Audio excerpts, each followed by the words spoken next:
Movie की शुरुआत में हम एक कपल को देखते हैं जिसके अंदर हस्बैंड का नाम शिन था और इन्होंने अभी अभी एक नया घर लिया था। अब दोनों ही शिन के लेट फादर के लिए कुछ अगरबत्तियां जलाते हैं और उसे प्रे करते हैं कि उनकी ब्लेसिंग्स हमेशा उनके ऊपर बनी रहे। खैर उसी वक्त उन दोनों का म्यूचुअल फ्रेंड क्वांग अपनी बीवी के साथ उनके घर को विजिट करता है क्योंकि नए घर की खुशी में सभी सेलिब्रेट करने वाले थे। अब कुछ ही देर के बाद में उनका दूसरा दोस्त टॉम भी वहाँ पर पहुँच जाता है, पर आते हुए बारिश के दौरान वो काफी भीग चुका था जिस वजह से उसे काफी ज्यादा ठंड लग रही थी। अब सभी यहाँ पर खाना खाते हुए बातें करना शुरू करते हैं जिसमें काफी समय बीत जाता है और सब धीरे धीरे बोर होने लगते हैं। इसलिए सभी डिसाइड करते हैं कि एक एक करके सभी हॉरर स्टोरी को सुनाएंगे, जिसमें सबसे पहले क्वांग एक हॉरर स्टोरी सुनाना शुरू करता है जो कि उसकी माँ ने उसको सुनाई थी।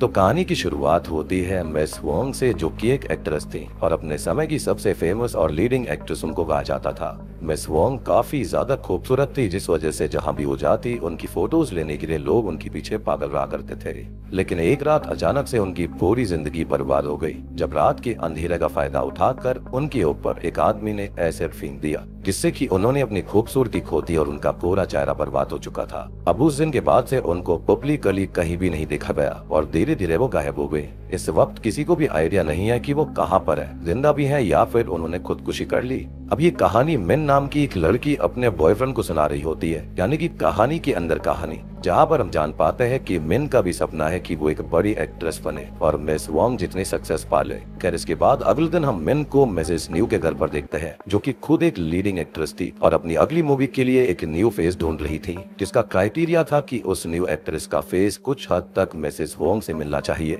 और न्यू यहाँ पर खुद ही मिस वोंग की बहुत ही बड़ी एडमायरर थी, इसलिए उसने ये कंडीशन रखी थी। यहाँ तक कि न्यू जिस घर में रहती थी वो वोंग का ही पुराना घर था। अब इस ऑडिशन के लिए मिन जाती है और वहाँ पर वो एक दूसरी लड़की को भी इस रोल के लिए अप्लाई करते हुए देखती है। खैर कुछ ही देर के बाद में न्यू आकर दोनों की फेस को ध्यान से देखती है और ये कहती है कि मिन का फेस वोंग से तो ज्यादा नहीं मिलता, पर फिर भी वो बहुत सुंदर है, जो सुनकर मिन बहुत खुश होती है। अब उसी रात मिन ये सारी बातें अपने बॉयफ्रेंड को बता रही होती है, जिसके बाद दोनों सो जाते हैं। अब आगे अचानक से आधी रात में मिन की आंखें खुलती है और वो मिरर के सामने जाकर अपने फेस को पील करना शुरू कर देती है, यानी कि स्किन उतारने लगती है। पर तभी उसे मिरर के रिफ्लेक्शन में एक स्पिरिट दिखती है जो कि बहुत जोरों से चिल्ला रही थी और उसका पूरा चेहरा जला हुआ था। अब ये देखकर मिन की डर से आंखें खुल जाती है और उसका एहसास होता है कि ये बस उसका नाइटमेयर था, जिसके बाद उसका बॉयफ्रेंड उसको संभालता है। अब अगले दिन मिन वापस न्यू के पास जाती है, जहाँ पर जाकर उसे ये पता चलता है कि उसकी कॉम्पिटिटर में जो दूसरी लड़की थी उसने न्यू को मिन की उसके बॉयफ्रेंड के साथ लिव इन में रहने वाली बात बताती है, जो कि मिन के लिए थोड़ी टेंशन वाली बात थी क्योंकि इससे उसके रोल मिलने के चांसेस कम हो सकते थे। अब आगे मिन जब न्यू के घर में घूम रही होती है तब उसे एक कमरे में एक लेडी दिखाई देती है, जिसको फॉलो करते हुए वो कमरे के अंदर जाने लगती है, पर उससे पहले ही उस पर एक दूसरी लड़की हमला कर देती है और ये सीन यहीं पर कट हो जाता है। अब अगले सीन में मिन की आंखें खोलती है तो वो ये देखती है कि शाम हो चुकी है और वो न्यू के घर पर ही सो रही थी। वो जल्दी से न्यू से माफी मांगती है और वहाँ से अपने घर के लिए निकल जाती है और ये सारी चीजें काफी अजीब थी। पर तभी घर पहुंचकर उसे याद आता है कि वो अपना पर्स तो वहीं भूल गई, इसलिए वो वापस न्यू के पास जाती है और इस वक्त तक रात हो चुकी थी। अब मिन जब उसके घर के अंदर जाने की कोशिश करती है तब उसे चिल्लाने की आवाजें घर से सुनाई देती है, लेकिन तभी न्यू को उसे मैसेज आता है कि सब कुछ ठीक है और वो वापस घर लौट जाए, लेकिन उसे कैसे पता था कि मिन उसके घर पर आ रही है। खैर अगले दिन जब मिन वापस न्यू के पास जाती है तो वो शॉक्ड रह जाती है ये जानकर कि न्यू ने उसे अपनी अगली मूवी के लिए सेलेक्ट कर लिया है, पर इसकी दो कंडीशंस थी कि पहले उसे न्यू के साथ ही रहना होगा और दूसरा उसे अपने बॉयफ्रेंड को छोड़ना होगा। और मिन अपने सपने को पूरा करने के लिए बिल्कुल ऐसा ही करती है। अब मिन का उस घर में पहला दिन होता है तब ल्यू उसको बताती है कि यहाँ के दो रूल्स हैं, पहला कि मुझसे बिना पूछे ऊपर वाले कमरे में नहीं जाना और दूसरा कि रात में घर के अंदर नहीं घूमना है। इतना कहकर न्यू उसे एक सूप पीने को देती है जिसे वो बर्ड नेस्ट सूप कहती है और उसे पीकर मिन सोने चली जाती है। खैर अब मिन को घर में रहते रहते कुछ दिन हो चुके थे और वो ये नोटिस करती है कि न्यू उसका कुछ ज्यादा ही ख्याल रखती है, जैसे कि वो कोई छोटी बच्ची हो।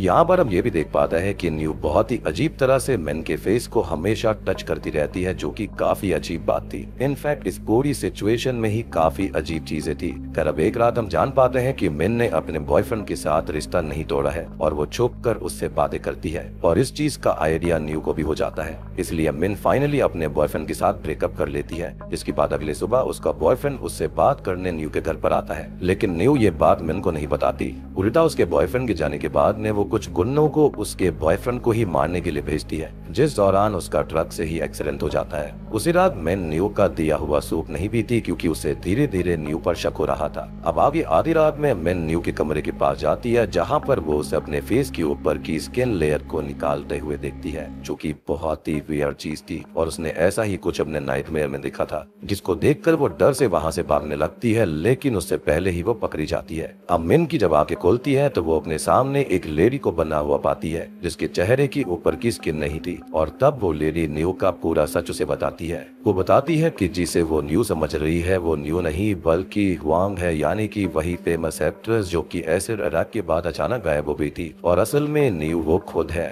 हुआंग उसके चेहरे को लेकर खुद को दुनिया के सामने न्यू बता रही है, यानी कि हुआंग ने रियल न्यू को बांध कर रखा था, उसकी स्किन को खुद के चेहरे पे लगाया ताकि वो न्यू बनकर सबको बेवकूफ बना पाए। और सबसे बड़ी बात कि हुआंग अपनी बॉडी की एज को कम रखने के लिए ब्लैक मैजिक का इस्तेमाल करती है और हर 20 साल बाद एक सुंदर लड़की को एक्ट्रेस बनाने का झांसा देकर उसे फंसाती है और उसके फेस को काट कर ब्लैक मैजिक की मदद से अपने फेस पर लगा लेती है। और यही उसने न्यू के साथ में किया और अब वैसा ही वो मिन के साथ भी करेगी। लगभग 20 साल बीत चुके हैं, इसलिए वो असली न्यू को खत्म कर देगी और मिन का चेहरा लगाकर आगे के 20 साल मिन मन की जिएगी।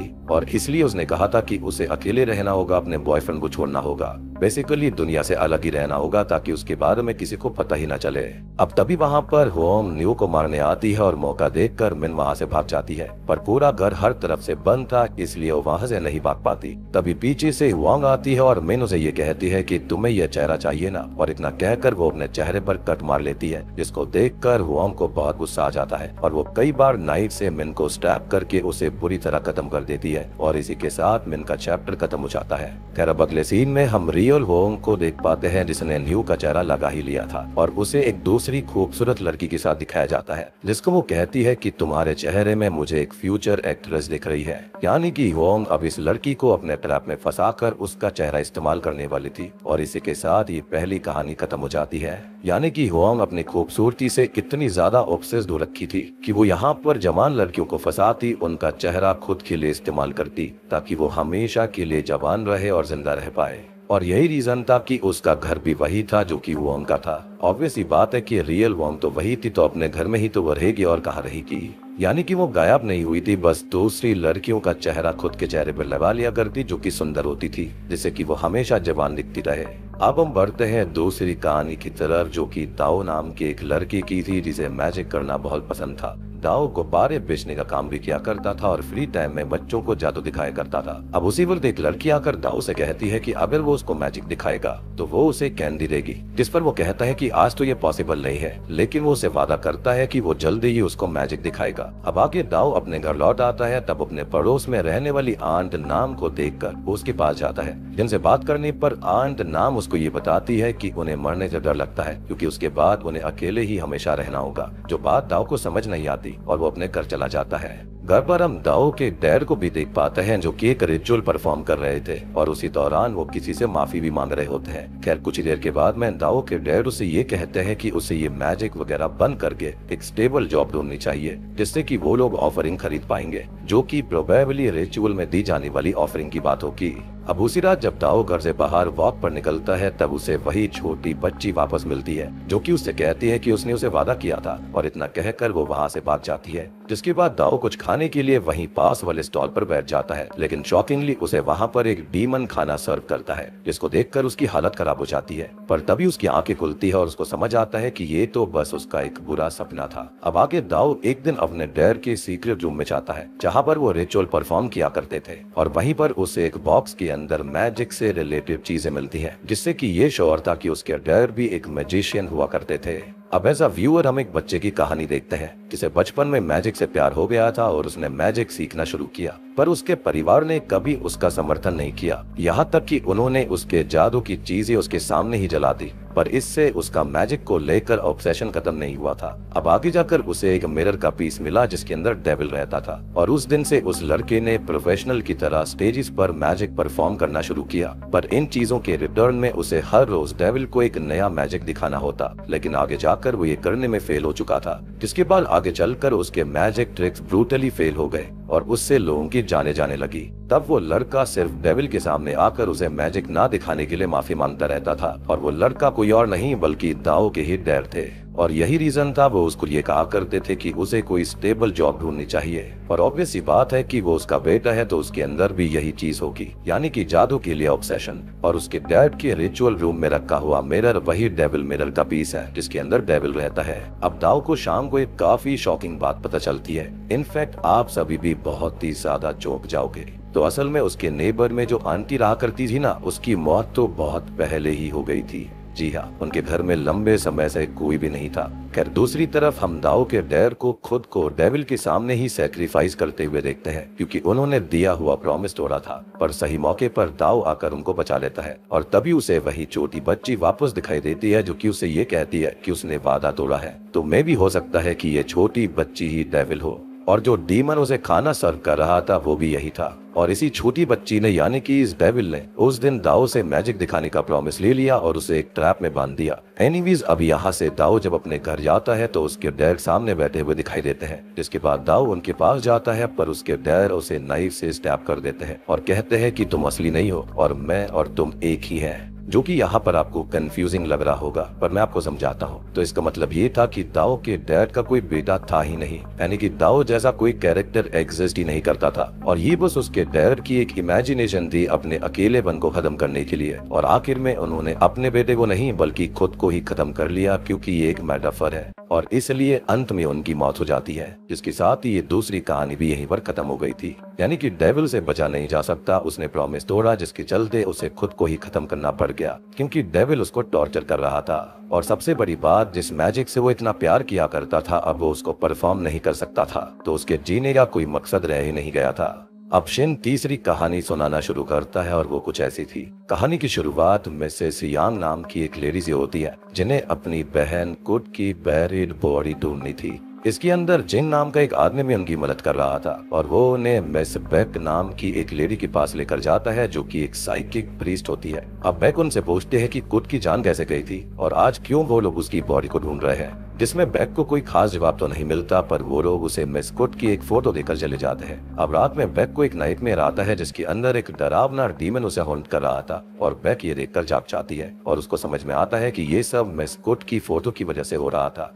इसलिए बेक उससे कनेक्ट होने की कोशिश करती है और पूछती है कि उनकी बॉडी कहाँ पर है, इस पर बेक को एक जगह का विजन भी आता है। अब अगले दिन बेक उसी जगह पर जाती है जहाँ पर एक घर के अंदर एक लेडी उसे कहती है कि उसे यहाँ से चले जाना चाहिए और जो वो ढूंढने आई है वो नहीं ढूंढना चाहिए, वरना ये उसके लिए खतरनाक हो सकता है। पर ये सब सुनने के बावजूद भी बेक अपनी खोज को जारी रखती है और किसी तरह एक ऐसी जगह पर पहुंच जाती है जहाँ पर उसको ये लगता है कि यहाँ पर कुट की बॉडी हो सकती है। बेक अब उसी जगह पर मिट्टी हटाना शुरू करती है, पर तब तक कोई पीछे से आकर उस पर हमला कर देता है और वो वहीं बेहोश हो जाती है। अगली सुबह जब बेक की आंखें खुलती है तो वो अपने सामने जिंग को देखती है जो कि उसी जगह को खुदवा रहा था। बेक फिर यहाँ से बिना सवाल किए यांग के घर जाती है जहाँ पर जिंग यांग से ये बोल रहा होता है कि साइकिक पावर के जरिए भी कुट की बॉडी को ढूंढना मुश्किल है, और ये सारी बातें बेक छुप कर सुन लेती है, पर जिंग भी उसे वहाँ पर नोटिस कर लेता है। अब शाम को मौका देखकर बेक जिंग को फॉलो करती है जो कि उसके ही घर जा रहा था, पर खुद अपने घर पहुँचने पर बेक को 2 बच्चों की स्पिरिट दिखती है जो कि किसी के सर से खेल रहे थे। अब बेक इस चीज से डरकर अपने घर में छुप जाती है जहाँ पर रात में उसके ऊपर वापस सेम बिना सर वाली स्पिरिट हमला करती है और इसे बीच उसी जगह पर वो पहुंच जाती है जहाँ पर वो कुट की बॉडी को ढूंढने आई थी। अब वहाँ पर बेक एक आदमी को किसी की बॉडी को दफनाते हुए देखती है जिसको बेक पुश कर वहाँ से हटाती है और फिर उसे अपने सामने कुट का स्कल मिलता है। और तब जाकर एक बात रिवील होती है कि असल में कुट का बचपन में किसी ने सेक्सुअली असॉल्ट किया था जिसने फिर उसका गला काट कर उसे दफना दिया, और यही रीजन था कि बेक को बिना सर वाली स्पिरिट बार बार दिखती थी।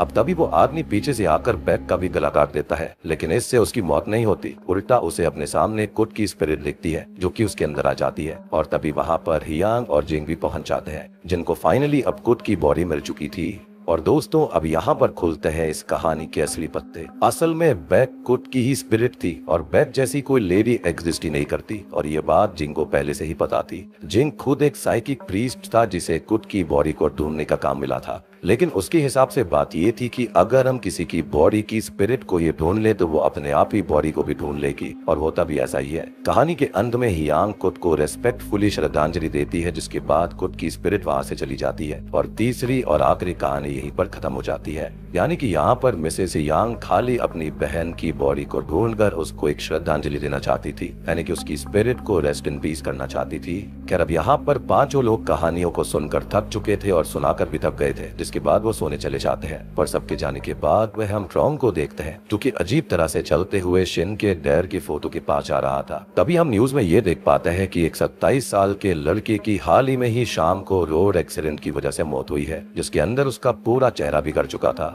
जिसके बाद हम ट्रोंग के चेहरे को देख पाते हैं जो कि पूरी तरह से बिगड़ा हुआ था, यानी कि जिसका एक्सीडेंट हुआ वो कोई और नहीं बल्कि ट्रोंग ही था। और यहाँ पर उसकी स्पिरिट आई थी। मेरे ख्याल से अब यहाँ पर ये सभी को खत्म करेगी या फिर इन सभी को एक बहुत ही बड़ा झटका लगने वाला है। इसी के साथ में ये मूवी यहीं पर खत्म हो जाती है। तो ये थी वियतनामीज हॉरर स्टोरी फिल्म की कहानी। उम्मीद करता हूँ कि आपको ये एंथोलॉजी हॉरर फिल्म पसंद आई होगी। अब यहाँ पर जो ट्रोंग था ना, वो स्टार्टिंग में इसलिए ही भीग चुका था और उसको ठंड भी इसलिए लग रही थी क्योंकि वो मारा गया था।